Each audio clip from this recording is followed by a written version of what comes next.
교회여 사랑으로 충만하라 라는 제목의 말씀. 에베소서 5장 1절과 2절 말씀. 그러므로 사랑을 받는 자녀같이 너희는 하나님을 본받는 자가 되고 그리스도께서 너희를 사랑하신 것 같이 너희도 사랑 가운데서 행하라. 그는 우리를 위하여 자신을 버리사 향기로운 제물과 희생 제물로 하나님께 드리셨느니라. 아멘.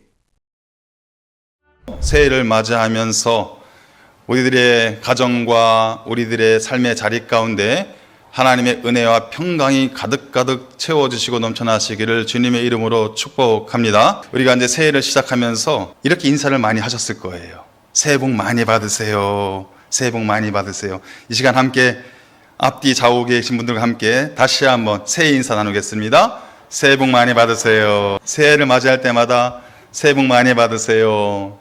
새해에는 좋은 일만 가득하세요 라고 우리가 이렇게 인사를 하는데요, 사실 우리가 마주하고 있는 현실은 녹록치가 않다는 것을 우리가 잘 알고 있죠.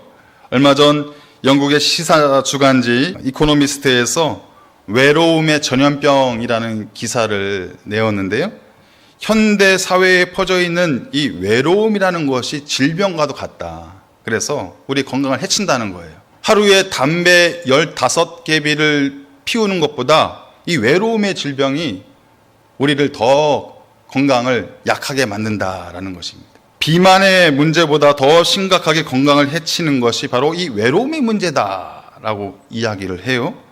그래서 이 외로움의 문제는 단순히 개인의 감정 문제로 끝나는 것이 아니라 이것이 사회적인 질병이 되었다라고 이렇게 진단을 하였습니다. 그렇다면 이 외로움의 질병이 왜 생기는 것일까? 여러 이유가 있겠죠. 이 외로움의 질병을 우리가 갖게 되는 여러 가지 이유가 있지만 가장 근본적인 이유는 사랑의 결핍이라는 거예요. 사랑의 결핍. 세상에서는 여러 사랑의 이야기들이 들려옵니다. 그런데 아이러니하게도 사람들은 다 사랑의 결핍 증상을 가지고 있다라는 것이에요. 오늘 우리가 부른 찬송가 503장도 그 가사예요. 503장의 가사가 그대로입니다.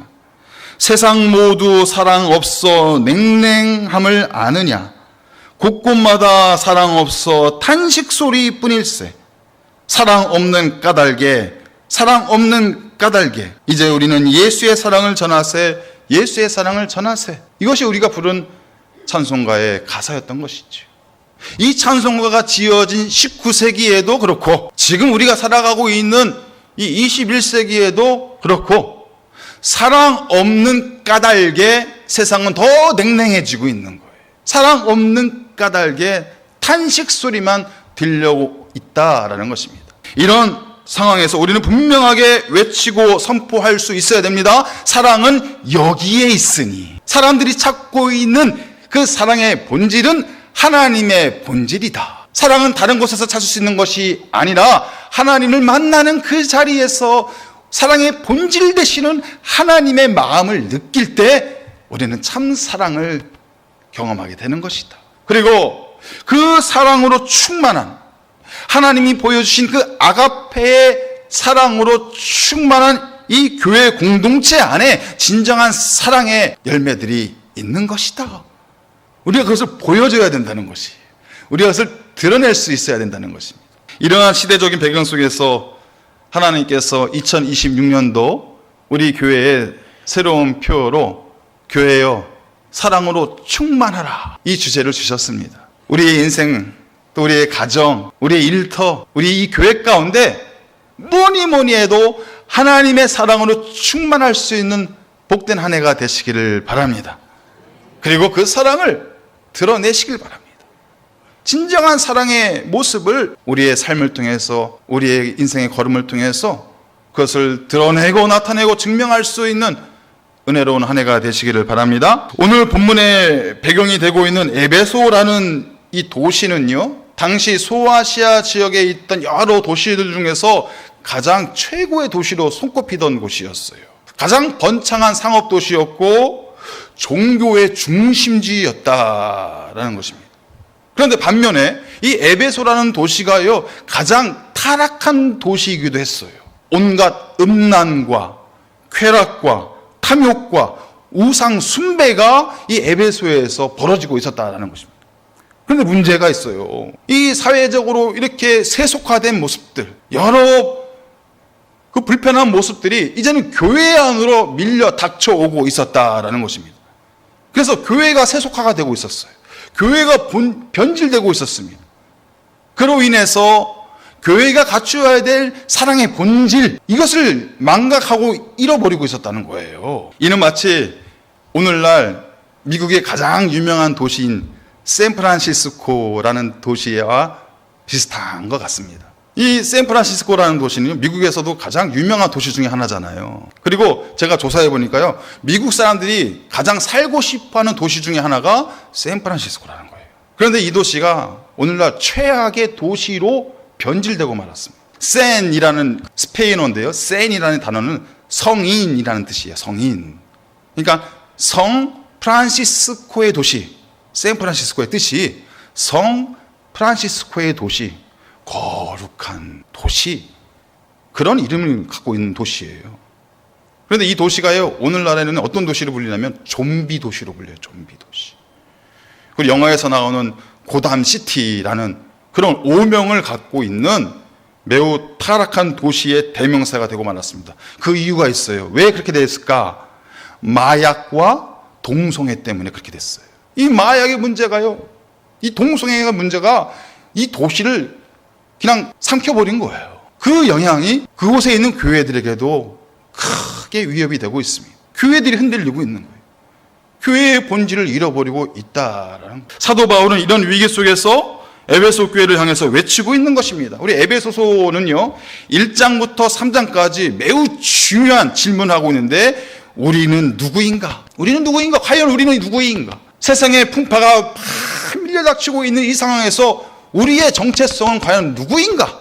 우리가 믿고 있는 것이 과연 무엇인가? 이 질문하고 있는 거예요. 그리고 에베소서 4장에서 6장까지는 그렇다면 우리는 어떻게 살아야 되는가? 우리의 정체성에 맞게끔 우리는 어떻게 살아가야 되는 것인가를 말씀하고 있다는 것입니다. 여러분, 우리는 누구이며 우리는 무엇을 믿고 있습니까? 2026년도 새해를 시작하면서 우리의 정체성을 분명하게 선언하고 싶습니다. 우리가 무엇을 믿고 있는지를 분명하게 선포하기를 원합니다. 우리 화면을 보시면서 우리 함께 고백하도록 하겠습니다. 첫째, 우리는 창세전에 이미 택함을 받고 하나님의 사랑 안에서 거룩하고 흠없는 자녀들로 부름받은 사람들입니다. 둘째, 우리는 죄로 인해 죽었던 자였지만 그리스도의 은혜로 구원받고 새로운 피조물로 거듭난 사람들입니다. 셋째, 우리는 이제 거룩한 교회 안에서 주의 사랑과 은혜를 나누며 서로 한 몸을 이루어가는 사람들입니다. 아멘. 이것이 우리의 정체성이에요. 이것을 우리가 믿고 있는 거예요. 이 고백이 흔들려서는 안 된다는 것입니다. 에베소서에서 말하고 있는 내용이 바로 이 핵심적인 내용이라는 거예요. 우리는 분명한 이런 믿음의 정체성을 가지고, 믿음의 고백을 가지고 2026년도를 시작해야 될 줄 믿습니다.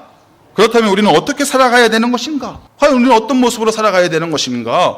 오늘 에베소서 5장 1절에서 말씀하고 있습니다. 함께 봉독합니다.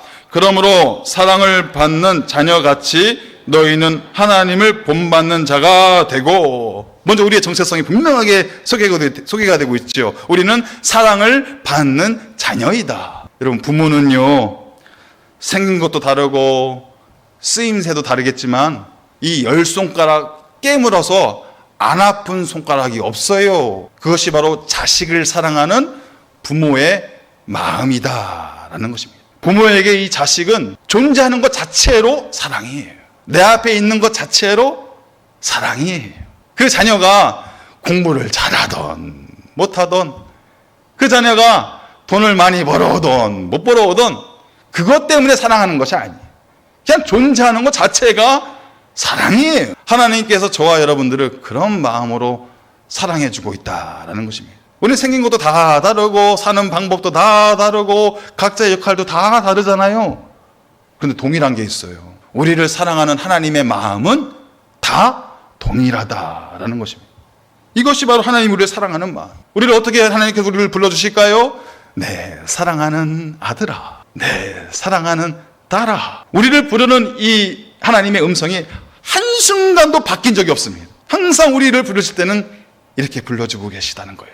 그렇다면 사랑을 받는 자녀들은 어떤 사람으로 살아가야 되는 것일까? 어떤 사람이 되어야 하는 것일까? 오늘 말씀에서 이어지고 있습니다. 너희는 하나님을 본받는 자가 되라 라고 강조하고 있어요. 여기서 본받는 자라는 단어는 미메타이라는 단어인데요, 이 단어의 뜻이 모방하다, 흉내를 내다 라는 의미를 가지고 있어요. 이것은 겉모습만 따라하는 것이 아니에요. 이 단어의 실제적인 의미는 겉모습만 대충 따라하는 것이 아니라 그 본질과 성품까지도 닮아가는 것을 의미하는 거예요.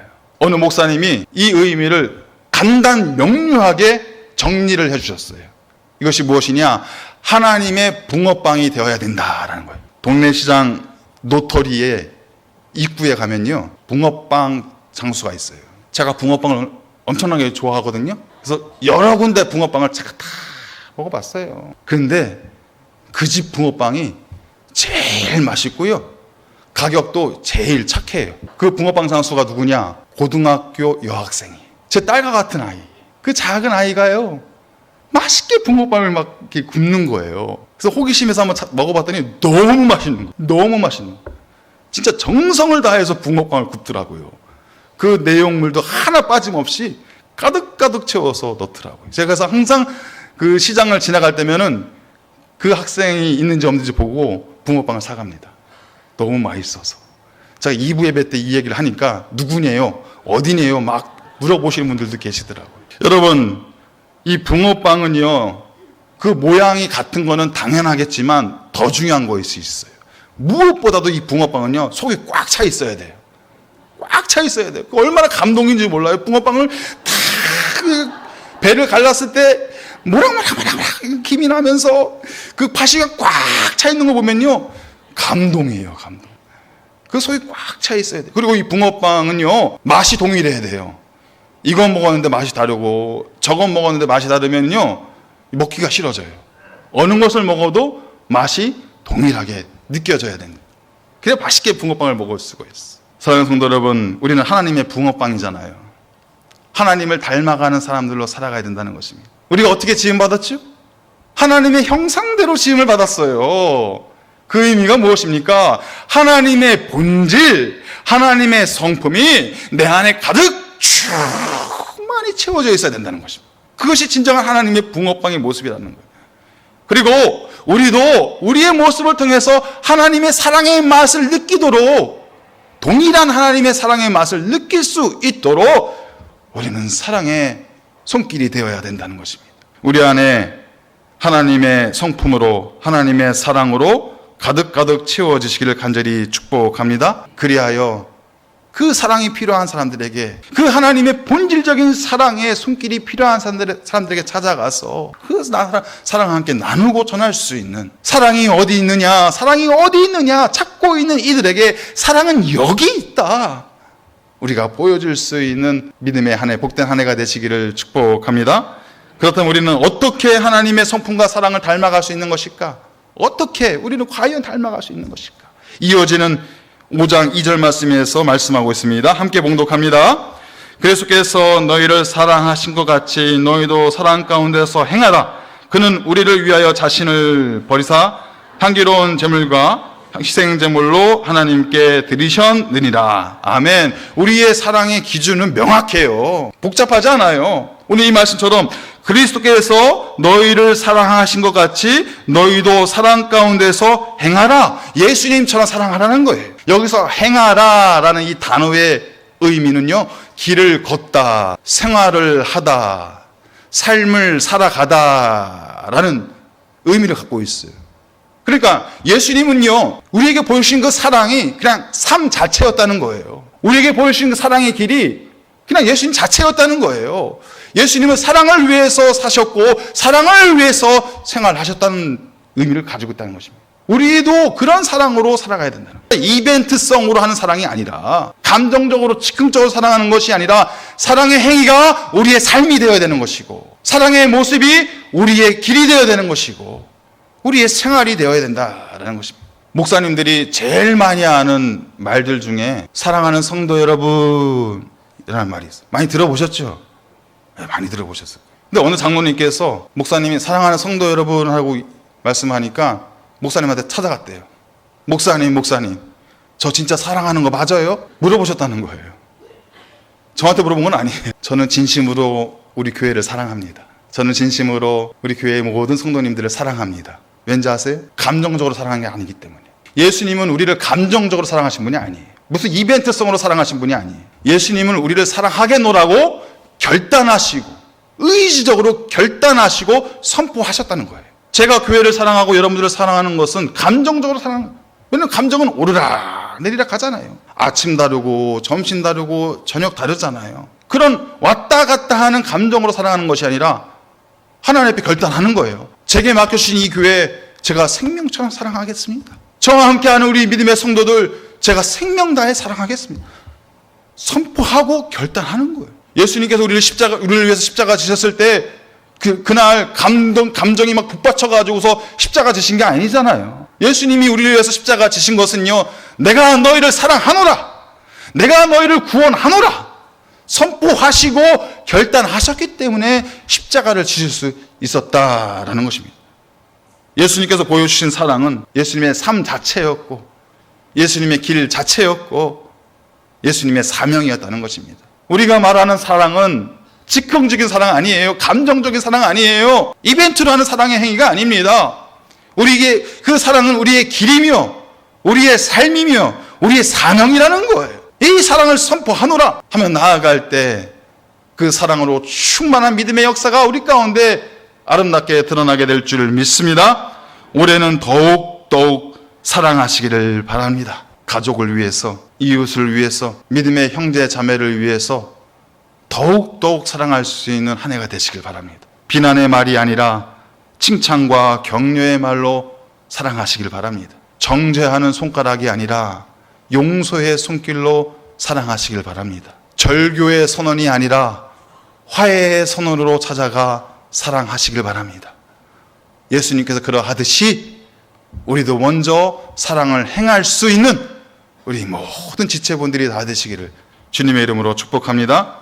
물론 그러다 보면 우리가 내 자신을 내려놓고, 내 생각과 기준을 내려놓고, 내 자존심마저도 내려놔야 될 때가 있어요. 그런데 내 자신을 버리는 순간, 내 자존심을 내려놓는 순간 내가 사라지는 것이 아니라 그것을 하나님께서는 어떻게 받아주시느냐, 향기로운 제물과 희생 제물로 받으시겠다라고 말씀하고 있어요. 여러분, 이 제물이라는 것은요, 하나님 앞에 나와서 제사할 때, 하나님 앞에 나와서 예배를 드릴 때 올려드리는 거예요. 그런데 내 삶의 자리에서 내 가족과 내 이웃과 내 믿음의 형제 자매들과 함께 할 때 그 자리에서 내 자신을 내려놓고 내 자존심을 버리고 그들을 사랑할 때 우리의 모습을 하나님께서는 향기로운 제물과 희생 제물로 받으시겠다는 거예요. 무엇입니까? 내가 사랑하는 그 순간 그 자리가 예배의 자리가 되는 거예요. 여러분들이 내 생각과 마음과 자존심 다 내려놓고 누군가를 사랑할 때 하나님은 그 자리를 예배의 초소로 받아주시는 거예요. 이 자리에 나와서, 성전에 나와서 예배를 드려야만 그것이 진정한 예배가 되는 것이 아니라 내 삶 자체가, 사랑을 행하는 나의 삶 자체가 하나님 앞에 거룩한 예배의 모습으로 올려드릴 수 있다라는 것입니다. 말씀에서 이렇게 기록하고 있지요. 그는 우리를 위하여 자신을 버리사 향기로운 제물과 희생 제물로 하나님께 드리셨느니라. 이것이 바로 예수님께서 우리에게 보여주신 사랑의 모습이라는 것입니다. 이 모습대로 우리가 잠시 뒤에 함께 참여하게 될 성찬식이 이루어지는 거예요. 예수님께서 살과 피를 쏟으시고 저와 여러분들을 사랑하기 위해서, 이유는 단 하나, 사랑하기 때문에, 사랑하는 내 자녀들을 구원하기 위해서 그 물과 피를 다 쏟으시고 십자가의 고난을 넉넉히 감당하신 예수님의 사랑, 그것이 바로 이 성찬의 의미이지 않습니까? 사랑하는 성도 여러분, 우리의 가정은 상처 주기 위해 모여 있는 것이 아니라 함께 사랑을 나누기 위해 모여 있는 보금자리입니다. 우리의 교회는 일을 하기 위해서 모여 있는 것이 아니라 우리의 사랑을 훈련하고 우리의 사랑의 모습을 연습하기 위해서 모여 있는 훈련소, 영적 훈련소입니다. 새해를 살아가면서 또 새해를 첫 시작을 맞이하면서 우리는 이 사랑의 마음으로 함께 달려가기를 원합니다. 내 삶이, 올해 나의 삶이 사랑이고 내가 길을 걸어가는 것이 사랑이고 나의 사명이 사랑이다. 이 사랑으로 충만한 우리의 가정과 교회가 될 때 하나님이 기뻐하시는 천국 공동체의 모습이 세워져 가게 될 줄 믿습니다. 오늘 말씀을 마치면서 마더 테레사의 그래도 사랑하라 라는 시를 함께 나누기를 원합니다. 사람들은 불합리하고 비논리적이고 자기 중심적이다. 그래도 사랑하라. 당신이 선한 일을 하면 이기적인 동기에서 하는 것이라고 비난받을 것이다. 그래도 좋은 일을 하라. 당신이 성실하면 거짓된 친구들과 참된 적을 만날 것이다. 그래도 사랑하라. 당신이 정직하고 솔직하면 상처받을 것이다. 그래도 정직하고 솔직하라. 당신이 여러 해 동안 만든 것이 하룻밤에 무너질지 모른다. 그래도 만들라. 사람들은 도움이 필요하면서도 도와주면 공격할지 모른다. 그래도 도와주라. 세상에서 가장 좋은 것을 주면 당신은 발길로 차일 것이다. 그래도 가진 것 중에서 가장 좋은 것을 주라. 하나님의 마음으로 하나님을 본받아 내 가족을, 내 이웃을, 내 믿음의 형제자매를 사랑할 수 있는 올 한 해가 되시길 바랍니다. 교회여 사랑으로 충만하라. 우리에게 주신 이 지상 명령을 함께 힘을 모아서 이루어갈 수 있는 우리 모든 분들 되시길 주님의 이름으로 축복합니다.